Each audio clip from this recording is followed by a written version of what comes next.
বিসমিল্লাহির রহমানির রহিম। আমরা এখন রহমতের মাস, বরকতের মাস, রমজান মাসে আছি। এই রমজান মাসের পুরোপুরি বরকত এবং রহমতের থেকে আমরা অনেক সময় বঞ্চিত হই, বিকজ আমরা অজান্তে অনেক ভুল করে থাকি, যেগুলো আমাদের রোজার ফজিলত থেকে, রোজার বরকত থেকে, পুরোপুরি বরকত থেকে আমাদেরকে বঞ্চিত করতেছে।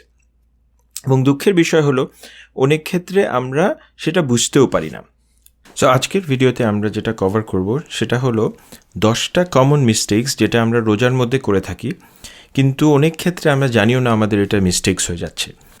সো প্রথম মিস্টেক যেটা খুব কমন মিস্টেক হয়ে থাকে এবং খুব ভাইটাল মিস্টেক হয়ে থাকে, সেটা হলো নিজের জিহ্বাকে কন্ট্রোল করা।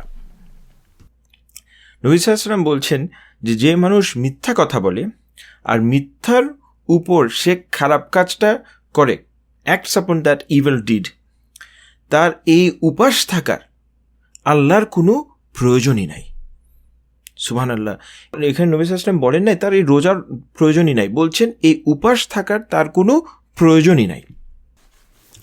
তার মানে আমরা যদি আমাদের জিহ্বাকে কন্ট্রোল না করি, মিথ্যা কথা বলি অ্যান্ড এই মিথ্যার উপরে আমরা অ্যাকশন নেই, তাইলে এই রোজাটা আমাদের সিম্পলি উপাস থাকাতে কনভার্টেড হয়ে যেতে পারে। কত বড় ভয়ঙ্কর একটা জিনিস করতে পারি জাস্ট আমাদের জিহ্বাটাকে যদি আমরা কন্ট্রোল না করি। জিহ্বা এমন একটা জিনিস যেটা আমাদেরকে আল্লাহর খুব কাছে নিয়ে যেতে পারে, আবার আমাদেরকে ধ্বংস করে ফেলতে পারে। এই রোজার মাসে আমাদের জিহ্বাকে কন্ট্রোল করতেই হবে। এখন কন্ট্রোলের মধ্যে কি পড়ে? প্রথমত পড়ে হলো গীবত, নামিমা, অপবাদ, স্ল্যান্ডার। এখন এগুলো তো এমনিই করা উচিত না, আর রোজার সময় তো আরও বেশি আমাদের নিজেকে কন্ট্রোল করা উচিত। যখন মানুষকে সাধারণত বলা হয় যে ভাই গীবত করেন না, তখন বলে যে ভাই আমি যা বলতেছি এটা তো সত্যি কথাই বলতেছি, এটা তো গীবত না, আমি তো সত্যি কথা বলতেছি। নবী করিম সাল্লাল্লাহু আলাইহি ওয়াসাল্লাম গীবতকে ডিফাইন করে বলছেন যে গীবত হলো সেই জিনিস যেটা তোমার ভাইয়ের সামনে বললে সে অপছন্দ করত। তখন সাহাবীরা বলছেন, ইয়া রাসূলুল্লাহ, সত্যি হলেও কি? নবী সাল্লাল্লাহু আলাইহি ওয়াসাল্লাম বলছেন, হ্যাঁ, সত্যি হলেই তো সেটা গীবত। আর যদি সত্যি না হয়ে মিথ্যা হয়ে থাকে, তুমি তোমার ভাইয়ের পিছনে মিথ্যা কথা বলতেছো, তুমি তো তাহলে অপবাদ করতেছো, বুহতান করতেছো। সো গীবতটা হলো সেই জিনিসটা যে জিনিসটা সত্যি কথা, কিন্তু সত্যি কথাটা আমি আমার ফ্রেন্ডের পিছনে, ভাইয়ের পিছনে, বোনের পিছনে বলতেছি, যেটা সে শুনলে মনে দুঃখ পাবে, সেটাই হলো গীবত। সো সত্যি কথাটাই হলো গীবত। সো এই জিনিসটা থেকে আমাদের নিজেদেরকে প্রোটেক্ট করতে হবে। আমি যখন আরেকজনের নামে গীবত করতেছি, আমি আমার নিজের সোয়াব তাকে গিফট প্যাক করে তাকে দিয়ে দিতেছি। আমি সবসময় বলি যে আরেকটা মানুষকে যদি কেউ গিফট দিতেই চায়, তাহলে এই দুনিয়ার গিফট কিনে দিয়ে দেখ। এত কষ্ট করে আমি আমল করতেছি, সেই আমলগুলোকে আমি প্যাক করে তাকে দিয়ে দিব কি কারণে? এরপরে আসতেছে হলো মিথ্যা কথা বলা। মিথ্যা কথা বলা যে একটা মহাপাপ, সেই জিনিসটাই আমরা অনেক সময় ভুলে গিয়ে থাকি। মিথ্যা কথাটা হলো একটা কবিরা গুনাহ। রোজা রেখে মিথ্যা কথা বলার কোনো সুযোগই আমাদের নেই, কোনো সময় এই সুযোগ নেই, রোজার সময় তো আরও বেশি। আরেকটা পয়েন্ট যেটা আসতেছে সেটা হলো বাজে কথা বলা। রোজা রেখে বাজে কথা বলা, গালি দিয়ে কথা বলা। দুঃখের বিষয় যে এটা আমাদের ইয়াং জেনারেশনের মধ্যে একটা ফ্যাশন হয়ে গেছে যে কথায় কথায় গালি দিয়ে কথা বলা। খুব স্মার্ট হয়ে যাচ্ছে। যে জিহ্বা দিয়ে আমরা আল্লাহর জিকির করতে চাই, সেই জিহ্বা দিয়ে যদি বাজে কথা বের হয়, সেই জিহ্বা দিয়ে যদি মিথ্যা কথা বের হয়, সেই জিহ্বা দিয়ে যদি গালি বের হয়, তাহলে সেই রোজার মধ্যে এই জিহ্বা দিয়ে আমরা কিভাবে বরকত এক্সপেক্ট করি? It's not possible. কিভাবে আমরা এই জিহ্বা দিয়ে আল্লাহর সাথে কানেকশন ক্রিয়েট করবো যে জিহ্বা দিয়ে আমাদের বাজে কথা হচ্ছে? এই জিহ্বাকে আমাদের কন্ট্রোল করতেই হবে। এই রমজানে আমাদের নিয়ত থাকতে হবে এই জিহ্বাটা যেন আমাদেরকে আল্লাহর নিকট নিয়ে যায়, আল্লাহ থেকে যেন দূরে সরায় নিয়ে যায়। এটা হলো ফার্স্ট পয়েন্ট। 2 নম্বর পয়েন্ট হলো নিজের রাগকে কন্ট্রোল করা, যেটা রোজার সময় হয়। অবশ্যই খিদা থাকা অবস্থায় মানুষ এমনি একটু অ্যাজিটেটেড থাকে। সো তখন মানুষ যখন রাগ হয়ে যায়, বলার পর ভাই আপনি তো রোজা রাগ হয়ে গেলেন যে, তখন বলে ভাই এমন খিদা লাগছে, কন্ট্রোলই করতে পারিনি, মাথা আউট হয়ে গেছে। এই জিনিসটাই আমাদের কন্ট্রোল করতে হবে যে আমার যেরকমই সিচুয়েশন হোক না কেন, আমার বডিকে আমার ট্রেন করতে হবে সবর করার জন্য। রোজা হলো সবরের সবচেয়ে বড় ট্রেনিং। এবং সাবর আমাদের সব জায়গাতেই লেগে থাকে। সো আমাদের বডিকে আমাদের বলতে হবে যে না, ডাজেন্ট ম্যাটার হোয়াট, আমি যেরকম খাবো না রোজা রাখা অবস্থায়, ঠিক একইভাবে আমি রাগও হব না। আর কেউ যদি আমাকে এসে খুব বেশি বিরক্ত করে, তখন তার সাথে আমি ঝগড়া না করে আমি বলবো আমি রোজা বলে আমি সরে যাব। 3 নম্বর পয়েন্ট হলো এমন কোনো কিছু দেখা বা এমন কোনো কিছু শোনা যেটা আমাদের জন্য হারাম। আমাদের যেরকম আমরা খাওয়া দাওয়ার থেকে ফাস্ট করতেছি, ঠিক একইভাবে আমরা চোখের সাথে ফাস্ট করব, কানকে আমরা ফাস্ট করব, যেন আমাদের এইসব গুনাহ থেকে আমরা নিজেদেরকে বিরত রাখতে পারি। রোজা রেখে এমন মুভি দেখা যেখানে হারাম হচ্ছে বা বেপর্দা মানুষ থাকতেছে, তাহলে আমি এই যে কষ্ট করে সারাটা দিন রোজা রাখতেছি, রোজা রাখা অবস্থায় যদি আমি এরকম ধরনের কোনো কিছু দেখি, তাহলে আমি এই রোজার সবগুলা নষ্ট করতেছি। যখন আমি সারাটা দিন কষ্টই করতেছি, তাহলে কেন আমি এটার জন্য পুরোপুরি এটার সওয়াব পাই সেটার চেষ্টা আমি করি না কেন?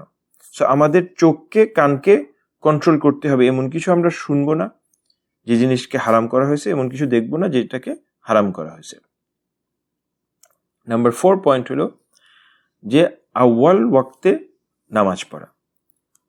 নামাজ হলো জান্নাতের চাবি, প্রথম যেটা হিসাব নেওয়া হবে, এবং সেটা আমাদের বডিকে যখন আমরা ট্রেন করব, এই নামাজের ব্যাপারে ট্রেনিংটা আমাদের আসতেই হবে। এবং কেউ যদি নামাজ মিস করে থাকে, তাহলে তো জিনিসটা আরো সিরিয়াস হয়ে গেল, তখন সেটাকে অবশ্যই জরুরি দিতেই হবে। দেখা যায় অনেক ক্ষেত্রে রাত করে জাগা হয়, রাত করে জেগে আর্লি সেহরি করে ঘুমায় গেল, ফজর মিস, ফজর উঠার চেষ্টাই করলো না। এটা তো অ্যাকসেপ্টেবল না। আমাদের সে প্ল্যান করতে হবে যেন আমরা ফজরের নামাজটা আউয়াল ওয়াক্তে পড়তে পারি। আল্লাহ সুবহানাহু ওয়া তাআলা যেন আমাদেরকে সে তৌফিক দেয় যেন আমরা যেন আউয়াল ওয়াক্তে নামাজ পড়তে পারি, খুশুর সাথে নামাজ পড়তে পারি। 5th পয়েন্ট আসতেছে হলো তারাবি এন্ড তাহাজ্জুদ বা কিয়ামুল লাইল। তারাবিটা আমাদের রেগুলার পড়া উচিত, যেটা সুন্নাহ বলে এটাকে অবশ্যই বাদ দেওয়া উচিত না। এন্ড ঠিক একইভাবে শেষ রাতে তাহাজ্জুদটাকেও যেন আমরা রেগুলার পড়ার অভ্যাস করি। এত বড় একটা সুযোগ আল্লাহ সুবহানাহু ওয়া তাআলা দিয়ে রাখতেছেন যে বেস্ট মাসে আমরা বেস্ট সময় তাহাজ্জুদের সময় শেষ রাত্রে, যখন আল্লাহ সুবহানাহু ওয়া তাআলার সবচেয়ে নিকট যাওয়ার সুযোগ থাকতেছে সেজদার মাধ্যমে, সেই সময় আল্লাহর কাছে চাওয়ার, সেই সময় আল্লাহর কাছে কান্দার, সেই সময় আল্লাহর কাছে মাফ চাওয়ার বেস্ট সময়। এই সময়টা যেন আমরা কোনো মতেই মিস না করি। এই তারাবির এন্ড তাহাজ্জুদের যেন আমরা এটাকে একটা ইম্পর্টেন্স দিই। 6th পয়েন্ট হলো যে আমরা যেন তাড়াহুড়া করে কোরআন না পড়ি। রমজান হলো কোরআনের মাস, আমাদের এই মাসে বেশি করে কোরআন পড়া উচিত। কিন্তু আমি তাড়াতাড়ি করে কোরআন পড়ে খতম দিয়ে দিলাম, সেটা আমার এইম যেন না হয়। আল্লাহ সুবহানাহু ওয়া তাআলা কিভাবে কোরআন পড়তে বলছেন? সূরা নাম্বার 73 আয়াত নাম্বার 4 এ সূরা মুজাম্মিলের মধ্যে আল্লাহ সুবহানাহু ওয়া তাআলা বলছেন যে তার তিলের সাথে কোরআন তেলাওয়াত করতে। তার মানে তার তিলের অর্থ কি? ধীরে সুস্থে স্পষ্টভাবে যেন আমরা কোরআন তেলাওয়াত করি। আমরা যখন কোরআন তেলাওয়াত করতেছি, এটা আমাদের মনে রাখতে হবে আমি এটা কি পড়তেছি, আল্লাহ সুবহানাহু ওয়া তাআলার বাণী পড়তেছি। আল্লাহ এখানে কি আমাদেরকে হুকুম দিল, কি বললেন, সেটা তো আমাদের বুঝতে হবে। সো খালি পড়লে তেলাওয়াত করলে হবে না, তেলাওয়াতের সাথে সাথে আমাদের অর্থ বুঝতে হবে। সো আমরা আল্লাহ কি হুকুম দিতেছেন সেটা ভালো করে বুঝবো, সেটার উপরে রিফ্লেক্ট করব, গড়গড় করে খালি পড়ে গেলাম সেটা যেন না হয়। এবং কত খতম দিলাম সেটার আগে আমার কোয়ালিটিটাকে এনশিওর করতে হবে। যখন আমি কোয়ালিটি আমার ঠিক হচ্ছে, এরপরে আমি কোয়ান্টিটির উপরে নজর দিব। অনেকটা দুনিয়ার এক্সাম্পল আমি এখানে তুলে ধরতে চাচ্ছি যে এখন ভাবেন আমি 1000 টাকা দিয়ে একটা মোবাইল কিনতে গেলাম, এক দোকানে গেলাম, 1000 টাকা দেওয়ার পরে সে আমাকে 100টা মোবাইল দিল, কিন্তু প্রত্যেকটা মোবাইলই নষ্ট। 100টা নষ্ট মোবাইল দিল যেটা অনও হয় না। তো এই 100টা মোবাইলের আমার কোনো ভ্যালু আছে? Zero value. কিন্তু আমি এই একই 1000 টাকা দিয়ে যদি একটা খুব ভালো মোবাইল পাই, যে মোবাইল ফোনটা একদম ফার্স্ট ক্লাস চলে, সুন্দর চলে, পারফেক্টলি ফাংশন করে, সেই 1000 ফালতু নষ্ট মোবাইলের থেকেও এই একটা মোবাইল অনেক বেশি আমার কাছে ভ্যালু। সো আমার আগে কোয়ালিটিটা এনশিওর করতে হবে। দুনিয়ার ক্ষেত্রেও তাই, আগে কোয়ালিটিটা এনশিওর করতে হবে, অ্যান্ড দেন আমি এই কোয়ালিটিওয়ালা জিনিসগুলোকে আমার কোয়ান্টিটি ইমপ্রুভ করার দিকে মনোযোগ দিতে হবে। আমি এই পয়েন্টটাতে আরও একবার স্ট্রেস করতে চাই যে এটা আল্লাহর বাণী। যখন আমরা কোরআনুল কারীম পড়তেছি সেটার মর্যাদা দিতে হবে, সুন্দর করে তারতিলের সাথে ধীরে সুস্থভাবে তেলাওয়াত করতে হবে, এটা অর্থ বুঝতে হবে। এরপরে আমরা কনসেন্ট্রেট করব হলো যে আমরা কত দূর পড়তেছি। আমাদের একটা টার্গেট থাকবে অবশ্যই। আমরা কোরআন যদি আমাদের খতমের টার্গেট থাকে তাহলে হ্যাঁ আমার এতগুলো পৃষ্ঠা করে ডেইলি পড়তে হবে, অবশ্যই টার্গেট থাকতে হবে, কিন্তু কোয়ালিটিকে কম্প্রোমাইজ করে না। তো 7 নম্বর পয়েন্ট এটার সাথেই চলে আসতেছে, সেটা হলো যে তারাবি যখন পড়া হয় তখন এমনভাবে পড়া হয় যে কি পড়তেছে কিছুই বোঝা যাচ্ছে না, এত তাড়াহুড়া করে অনেক সময় পড়ে ফেলা হয়। যে তারাবিও যখন আমরা পড়তেছি, এই কোরআন তেলাওয়াতের রুলটা এখানেও আমার আসতেছে, আমার ধীরে সুস্থে তার তিলের সাথে তেলাওয়াত করতে হবে। কি নামাজ পড়তেছি সেটা কারেক্ট হচ্ছে কিনা, সহি হচ্ছে কিনা, সেটাকে আমার কনসেন্ট্রেট করতে হবে। যে আমার কত রাকাত পড়তেছি এটার আগে আমার ফার্স্ট কনসেন্ট্রেশন দিতে হবে যে আমি যে রাকাতটাই পড়তেছি সেটাকে আমার সঠিক হচ্ছে কিনা, আমি সেটাকে সুন্দর মতো আদায় করতেছি কিনা। 8 নম্বর পয়েন্ট যেটা, ওইটা হলো সেহরি না করে রোজা রাখাটা। সেহরির ব্যাপারে নবী সাল্লাল্লাহু আলাইহি ওয়াসাল্লাম বলছেন যে তোমরা সেহরি খাও, কারণ সেহরির মধ্যে বরকত আছে। নবী সাল্লাল্লাহু আলাইহি ওয়াসাল্লামের হাদিস, বুখারীর হাদিস, অল্প হলেও যেন আমরা সেহরি খাই এই বরকতের জন্য।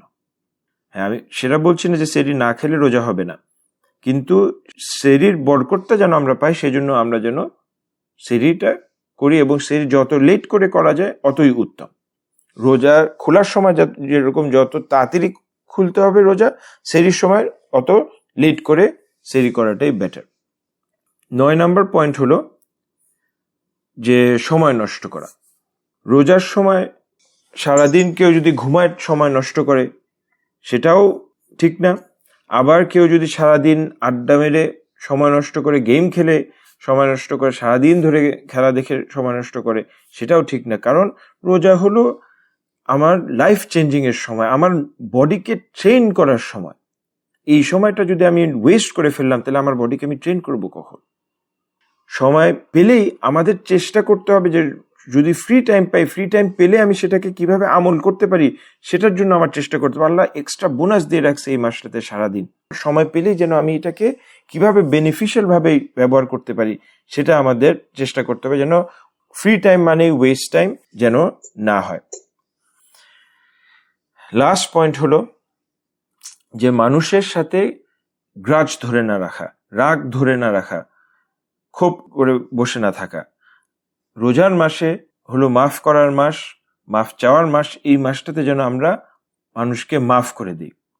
আল্লাহ সুবহানাহু ওয়া তাআলা বলছেন সূরা নূরে যে আমরা যদি চাই যে আল্লাহ আমাদেরকে মাফ করবেন, তাহলে আমরা মানুষের দোষকেও ওভারলুক করা দরকার, মানুষকেও মাফ করা দরকার।